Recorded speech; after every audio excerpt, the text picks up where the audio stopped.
इसी प्रकार की सुंदर कथा सुनने के लिए हमारे YouTube चैनल हरि नाम जलधारा को सब्सक्राइब करें। एक नरकों की बात बता रहे थे हमें याद है तुम्हें नहीं। मुंबई में कथा कर रहे हैं और नरकों का वर्णन न करें तो फिर कैसे काम चलेगा। क्योंकि मुंबई से ऐसी ऐसी व्यवस्थाएं चलती हैं कि यहाँ से लोग नरकों को कैसे जाएं, वो पूरा अरेंजमेंट मुंबई में है। आंखों के सीन क्या होंगे मुंबई डिसाइड करेगा, कानों में कौन से डायलॉग्स असर करेंगे, एक चुटकी सिंदूर की कीमत है, ये मुंबई डिसाइड करेगा। कह रे सब इधर ही होने का है, हाँ या ना, पक्का। तो इसी मुंबई में हम ये डिसाइड करेंगे, पूरी मुंबई से पूरी दुनिया को ये बताएंगे कि कौन से पाप तुम्हें किस नरक में ले जाएंगे। ध्यान से सुने। श्री सुखदेव जी महाराज को सुखदेव जी महाराज परीक्षित को कथा सुनाते सुनाते कहते हैं, राजन 7 लोक नीचे के बताए पहले सुखदेव जी ने, फिर 7 लोक ऊपर के बताए सुखदेव जी ने। परीक्षित जी ने प्रश्न किया, ध्यान से सुनना। अब 15 मिनट तक आप हिलना नहीं, एक जगह टिक जाओ जैसे हो वैसे। 15 मिनट कहा सुखदेव जी ने, राजन। परीक्षित ने प्रश्न किया, महाराज हमने नरक बहुत सुने, नरक सुने। नरक हमने सुना है कि व्यक्ति जैसे कर्म करता है वैसे नरकों में पड़ता है, तो हम ये जानना चाहते हैं वो नरक है कहाँ। कई लोग कहते हैं महाराज पृथ्वी पे ही स्वर्ग नरक है, कई कहते हैं एक अलग से प्रांत है, अलग से देश है, वो नरक है। क्या नरक है, क्या कंडीशन नरक कहाँ है भाई। आप कई लोग नहीं कहते थे स्वर्ग नरक कुछ नहीं होता यही है, कहते हैं नहीं, कहते कि नहीं। अब बताओ ये पंडित लोग हमें नरक नरक कह के डराते रहते हैं, कौन किसने देखा है नरक। तुमने देखा नहीं है, नहीं सुधरे तो देखोगे जरूर। देखे तो नहीं है, सुधरोगे नहीं तो देखोगे जरूर, उन्हीं नरकों में जाओगे। और कई ऐसे कारण हैं जिन कारणों से आप नरक में जा सकते हो। 1-2 कारण नहीं है, अनेकों कारण हैं, बहुत सारे कारण हैं। कहते हैं सुखदेव मुनि, पृथ्वी से दक्षिण दिशा में पाताल के नीचे, ध्यान से सुने, पृथ्वी से दक्षिण दिशा में पाताल के नीचे तथा गर्भोद के ऊपर स्थित है। इसी दिशा में हमारे पितृगण रहते हैं, पितृलोक भी है। ध्यान से सुनना। पितरों का वर्णन हमने गरुड़ पुराण में बड़े विस्तार से किया था। मैं आप सबसे एक और आग्रह करूंगा, जब ये कथा पूरी हो जाए या इसके साथ साथ हमारे इसी YouTube चैनल पे गरुड़ पुराण है, सर्च करके 9 दिन का गरुड़ पुराण और सुनो।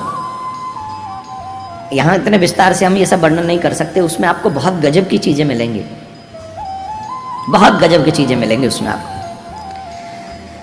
तो पितृलोक में हमारे पितृ रहते हैं, करते क्या है वो, बोले उस पितृलोक में हमारे पितृ परमात्मा की आराधना करते रहते हैं, भजन करते रहते हैं और अपने वंशधरों की सुरक्षा की कामना करते रहते हैं। ध्यान से सुनना एक एक बात। अपने वंशधरों की सुरक्षा की कामना वो पितृलोक में बैठकर हमारे पितृ करते रहते हैं। परंतु अगर वंशधरों के द्वारा दूषित कर्म किए जाएं, गरुड़ पुराण में ऐसा वर्णन है, ध्यान से सुनना। वंशधर मीन्स हम और आप उनके वंशधर हैं, अपने अपने पितृगणों के। दूषित कर्म किए जाएं तो पितृगण रुष्ट होते हैं। रुष्ट होने से क्या होता है, पूरे घर को अस्त व्यस्त कर देते हैं, मानसिक स्थितियां खराब कर देते हैं, मेंटली डिस्टर्ब कर देते हैं। बार बार क्रोध का आना, बिजनेस का डाउन होना, परिवार में क्लेश होना, परिवार का बिखर जाना, सब कुछ होते हुए भी अशांत रहना, ये सारे कारणों का जो मूल कारण है, वजहों का, ये जितना भी हो रहा है इन सब की मूल वजह क्या है, हमारे पितरों का रुष्ट होना। और सबसे बड़ी बात ध्यान से सुनेंगे, अगर पितृ रुष्ट हो जाएं तो 2 या 3 पीढ़ी में वंश समाप्त हो जाता है।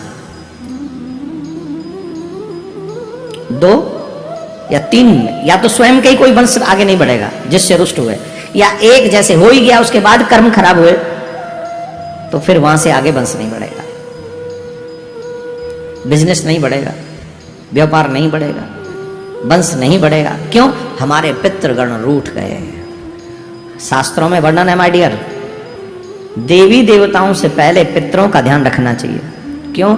पितृगण जो हैं वो पितृलोक में आराधना हमारे कल्याण के लिए कर रहे हैं, वो भजन करते हैं हमारे पितरों को लगा, हमारे वंशधर खुश रहे। और जिनके ऊपर पितृ प्रसन्न होते हैं देवी देवताओं रुष्ट नहीं होते उनके ऊपर। इसलिए अपने पितरों को अमावस, पूर्णिमा और श्राद्ध पक्ष में जितना ज्यादा अच्छा रिस्पेक्ट दे सकते हो देना चाहिए, जितना अच्छा उनके लिए कर सको करना चाहिए, अवश्य करना चाहिए। ध्यान रखें ये, जितनी माताएं बहन बैठी हैं मैं निवेदन करूंगा रसोई में एक मटकी जरूर रखो, जल से भरी हुई रखा करो। आजकल बड़ा एक रिवाज चला है, फैशन है, सीधे वो पानी उसी में से लेके पी लेते हैं। वो चलाए ना तामलोट साइड, चलाया पानी गिलास में भरा और पी लिया, क्या बोलते हैं उसको? हाँ वही जो आप कह रहे हैं। कभी भी डायरेक्ट पानी ऐसे नहीं पीना चाहिए, एक पात्र में भर के रखो, उसी में भर लो, पात्र में रखो, और एक पात्र पितरों के लिए रसोई में एक कोने में अवश्य रखो। ध्यान रखें ये सब, घर में शांति के लिए बहुत जरूरी, पितरों की प्रसन्नता। अब सुनो, नरक लोक में सूर्यपुत्र यम अपने गणों के साथ में संयमपुरी में रहते हैं, और प्रधान रूप से 28 नरकों का वर्णन है। जब व्यक्ति दूषित कर्म करता है, वचन पूर्ण पालन नहीं करता है, गलत रास्ते पर जाता है, वेद वर्जित कार्यों को करता है, पुराण वर्जित कार्यों को करता है, ऐसे मनुष्यों को नरकों में भेजा जाता है। कैसे मनुष्यों को? समझ गए? जो वेद विरुद्ध आचरण करता है, पुराण विरुद्ध आचरण करता है, मनमुखी आचरण करता है, ऐसे लोगों को नरक में भेजा जाता है। अब बताओ नरक कौन कौन से? 28 प्रकार के नरक हैं। पहले वो उनके नाम सुन लो आप। तामिश्र, अंधतामिश्र, रौरव, महारौरव, कुंभीपाक, कालसूत्र, अस्त्रीपत्र वन, सुकरमुख, अंधकूप, कृमिभोज, संदंस, सप्तसूर्मी, वज्रकंटक, सालमिल, वैतरणी, पुयोध, प्राणरोध, विशसन, लालवक्ष, सारमेयादन, अवीचमान, अयपान, क्षारकोर्दम, रक्षोगण भोजन, शूलपोत्र, दंदसूक, अबट निरोधन, अक्षी पर्यावर्तन, सूची मुख। इस प्रकार के 28 नरकों का नाम हमने अभी आपको सुनाया। अब नरकों की स्थिति आपको सुनाते, कौन कौन व्यक्ति किस किस कर्म को करने के बाद नरकों में जाता है। थोड़ा ऐसे बैठिए और डिसाइड करना कि आपके लिए कौन सी लिस्ट में आप कहाँ आते हो। ऐसे बैठो ना ढंग से और बड़े प्यार से सुनना, ठीक है? सुनाए माय डियर? तैयार? Are you ready? लो सुनो। सबसे पहले हम उन व्यक्तियों का वर्णन कर रहे हैं जो व्यक्ति मोह में पड़कर, ममता के कारण अपने जीवन का नाश करते हैं। ध्यान से सुनना, ये मोह किसी को छोड़ता नहीं है। मोह के कारण व्यक्ति अधिकांश पापरत हो जाता है और उसमें फंस जाता है। ध्यान से सुने, जो मनुष्य ममता बस या अहंकार के कारण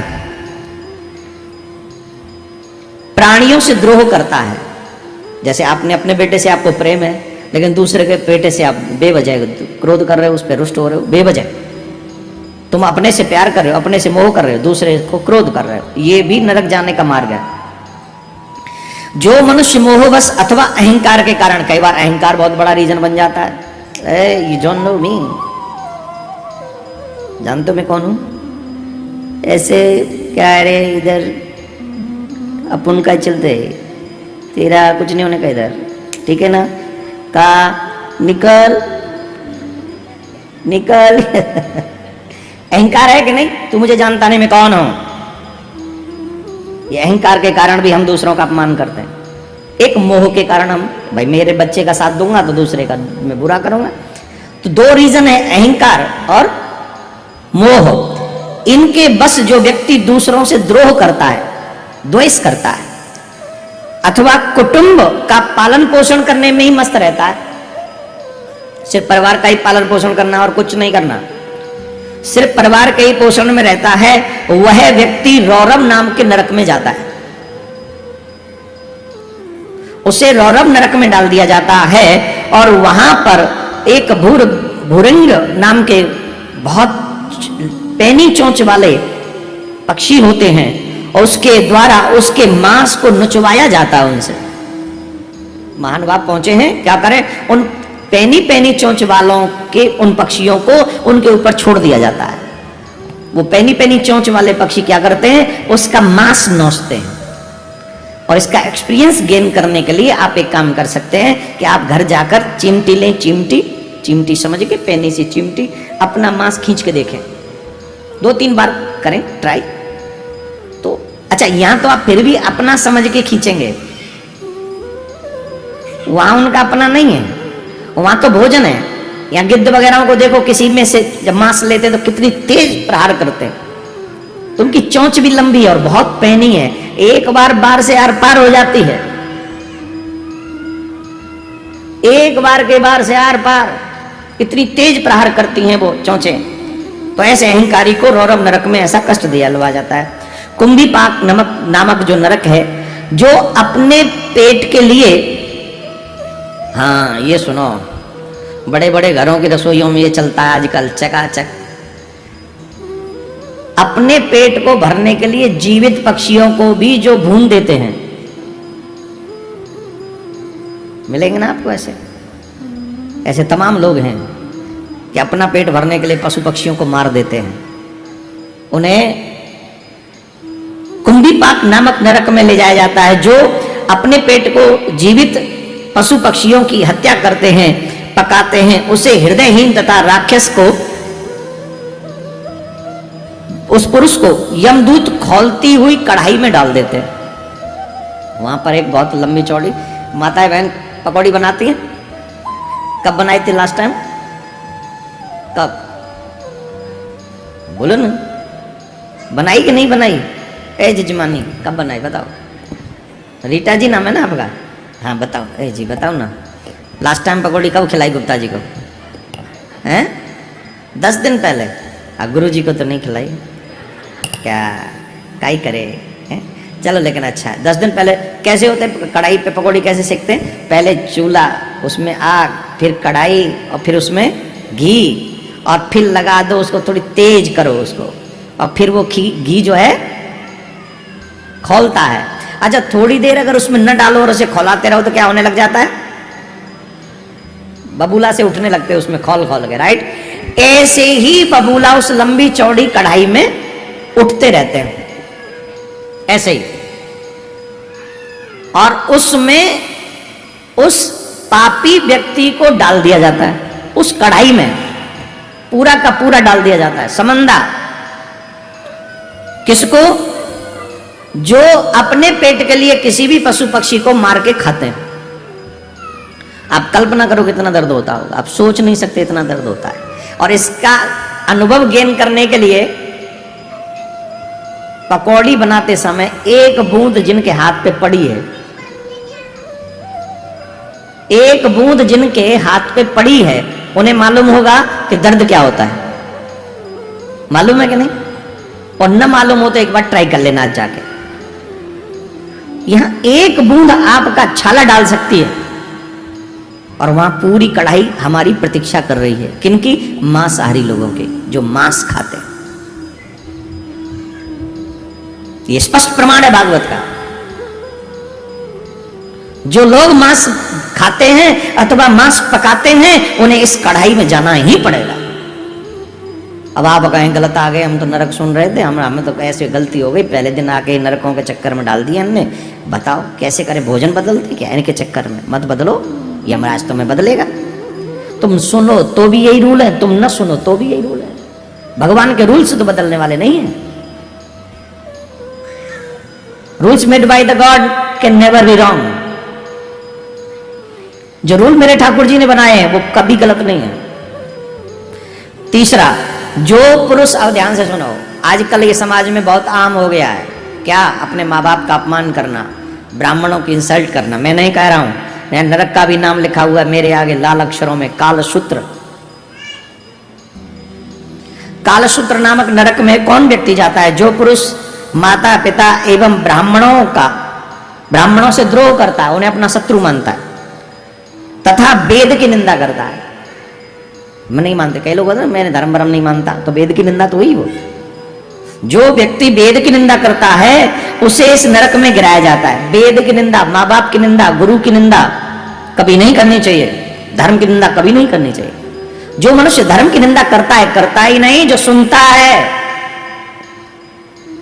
सुनने वाले को भी इस नरक में जाना पड़ता है। महाराज जब तुम मरवाओगे छोड़ोगे क्या करें फिर? कान में उंगली दे लो, कोई और सुनाए तो कह दो भैया तुम जाओ नरक में, हमें मत सुनाओ प्लीज।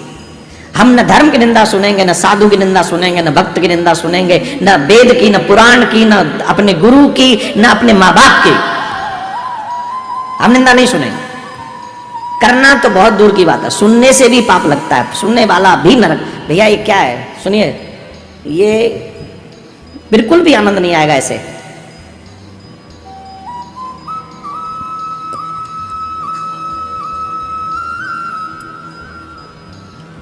इन बच्चों को जिन जिन के अपनी गोद में बैठा के रखो प्लीज, इधर होके अलग होके बैठो, जिन जिन के बैठा लो ना। पूरा मेहनत पड़ती है ये सब समझाने में, सावधानी से सुने। बोलो राधे राधे। कहाँ थे हम? हाँ, वेद की निंदा नहीं करनी, पुराण की निंदा नहीं करनी, माँ बाप की निंदा नहीं करनी, ये सब निंदा नहीं करनी और न सुननी। ये सुनने वाले व्यक्ति को या करने वाले व्यक्ति को कालसूत्र नामक नरक में गिराया जाता है। वहां अग्नि से तप्त जो व्यक्ति इनकी निंदा करते हैं वो तांबे की 10,000 योजन लंबी भूमि है। तांबा समझ गए? कॉपर, कॉपर की 10,000 योजन लंबी भूमि है, चारों तरफ 10,000 फैली हुई है, उसके नीचे आग लगी हुई है।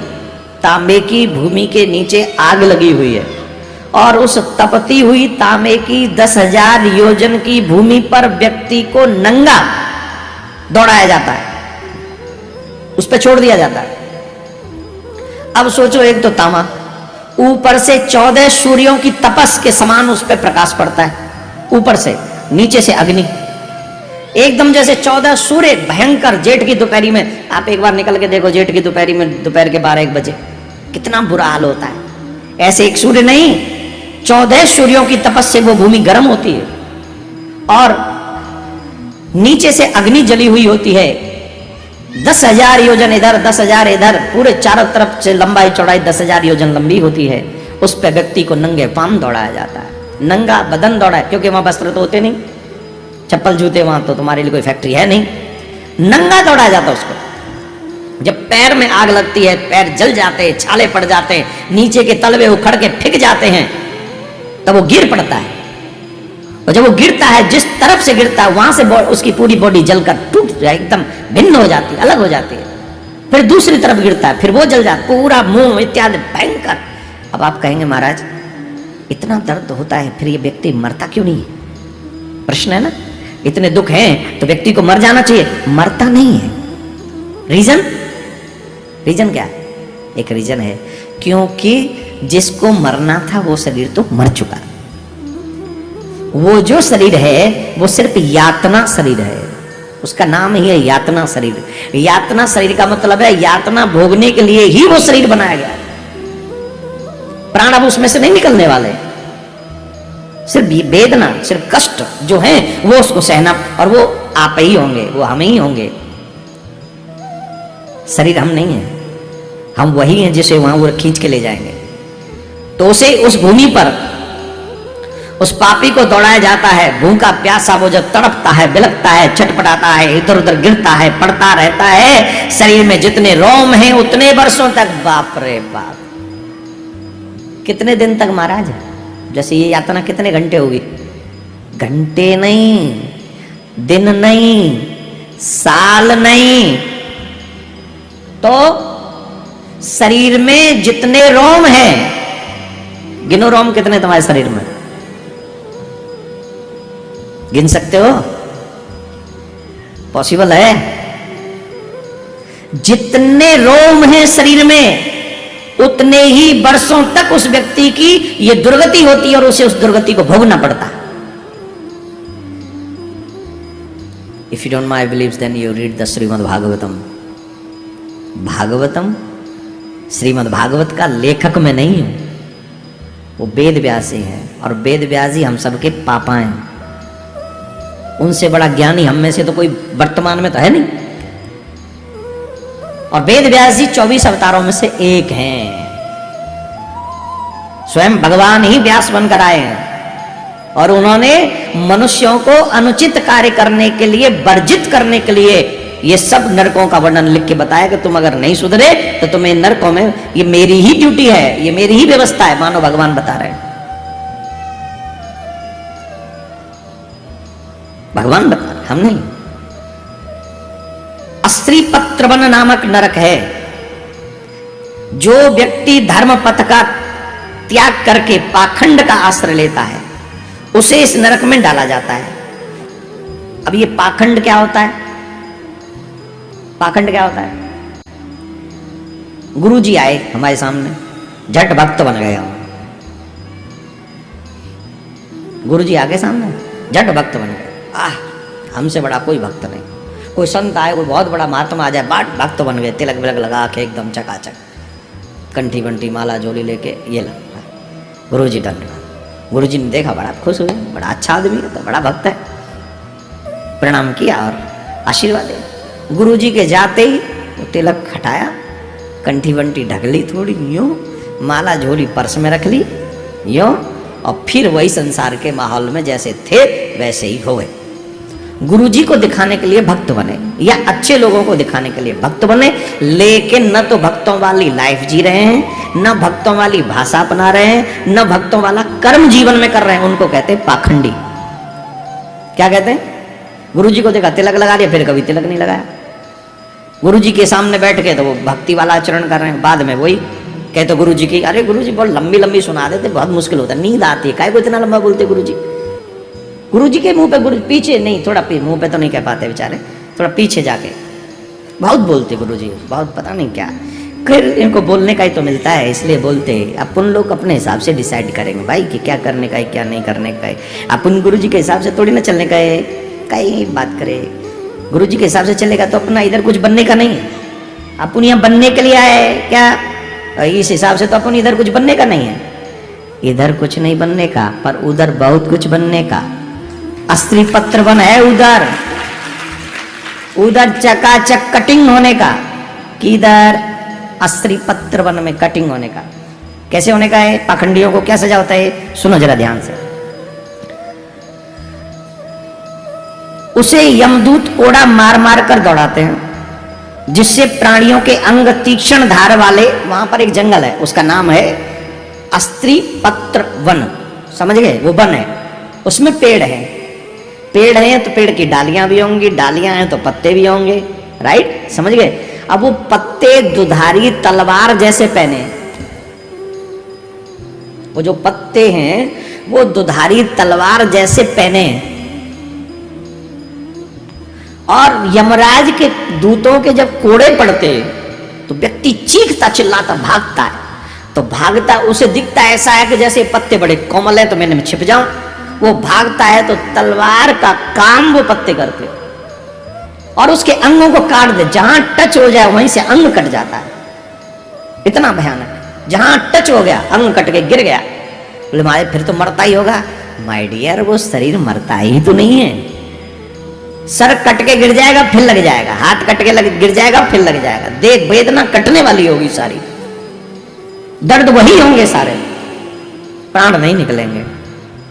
एक माता जी तो डर के मारे गई, बोले हमें नहीं सुनना, जब जाएंगे तभी झेलेंगे, हम पे नहीं हो रहा अब ये सब। राधे राधे। इसमें स्पष्ट लिखा है पत्तों से कट कट कर गिर जाते हैं उसके अंग। इस प्रकार उसे स्वधर्म त्याग का फल मिलता है। जो व्यक्ति अपने धर्म में दिखावा करता है, जो व्यक्ति अपने धर्म का त्याग करता है, उसे इस नरक में मैं इसलिए क्यों कहता हूं आप धर्मात्मा बनो। मैंने कल रविवार था ना, कल ही शिष्यों की कुछ कार्यकर्ताओं की व्यवस्था हो रही थी, मीटिंग थी, तो हमने एक बात कही थी कल, एक घर को तो डाहन भी छोड़ देती है। हमारे ब्रज में कहावत है, एक घर को डाहन छोड़ती है, वो अपने बच्चों को नहीं खाती है, दूसरों के घरों के बच्चों खाते हैं। तो ये धर्म तुम्हारा घर है, भगवान गुरु संत तुम्हारी आत्मा, ये तुम्हारा घर है। कम से कम इनके साथ तो फ्रॉड मत करो, इनके साथ तो धोखा मत करो। इनके साथ किया हुआ धोखा तुम्हें नरकगामी बनाएगा ही बनाएगा। दुनिया में अपराध करके आ जाओ, गुरु जी बचा लें, भगवान बचा लें, लेकिन तुम भगवान और गुरु का ही अपराध कर डालो तो कौन बचाए? संत का अपराध कर डालो तो भगवान हाथ न धरे तुम्हारे ऊपर। तो कम से कम धर्म से द्रोह मत करो। अगर हमें एक क्षण भी आप सच्चे मन से गुरु मानते हो तो एक चीज सीख लो, जीवन में कभी भी धर्म का अपराध नहीं करेंगे। आपसे चींटी भर का भी नुकसान धर्म का नहीं होना चाहिए, यह प्रयास आपको करना चाहिए। हो सके तो धर्म को आगे बढ़ाओ, 4 लोगों को धर्मात्मा बनाओ, 10-20 लोगों को धर्म में लाओ, जिससे सब लोग धर्मात्मा बने, ठाकुर जी का यशगान करें, अपना कल्याण करें। तुम्हारे वजह से एक भी व्यक्ति अगर धर्मी हो गया तो इसी नरक में जाके तुम्हारी जो कटिंग चले ना, तुम्हारी सुवैया बड़ी चक्कर लंबी लंबी एकदम। तुम खुद अच्छा करते नहीं, दूसरों को बिगाड़ने का काम करते, मरोगे नहीं तो क्या होगा? उल्टा लटका के पजरावे वो भगवान ऊपर नरक में ले जाके तुम्हें, जिस बुद्धि को ज्यादा चलाते हो ना धर्म में, उल्टा लटका के नीचे आग लगा के सेकेगा तंदूर की तरह। इसलिए किसी को भी धर्म के विरुद्ध उपदेश नहीं देना चाहिए, धर्म में जुड़े ऐसा उपदेश अवश्य देना चाहिए। राधे राधे। इतने ही बहुत है, और सुनाओ। 28 है नरक, तो सुनाओ करें और कुछ बोला नहीं जा रहा है। अब जो आपका मन करे सो करो, मैं छोड़ देता हूं। आप नरक इसलिए सुनने चाहिए जिससे हमें पाप करने से डर लगे।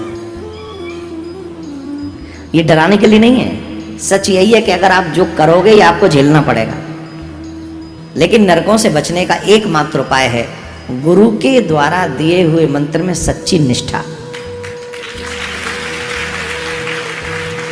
जो गुरुदेव भगवान ने हमें मंत्र दिया, उस मंत्र में इतनी निष्ठा रखो कि वो मंत्र महाराज अपने आप आपका कल्याण कर दे, अपने आप। वैसे भी हमने अपने लोगों को, मतलब शिष्य जो हैं, नरक से बच सकें उसके लिए 7 सूत्री व्यवस्था की है।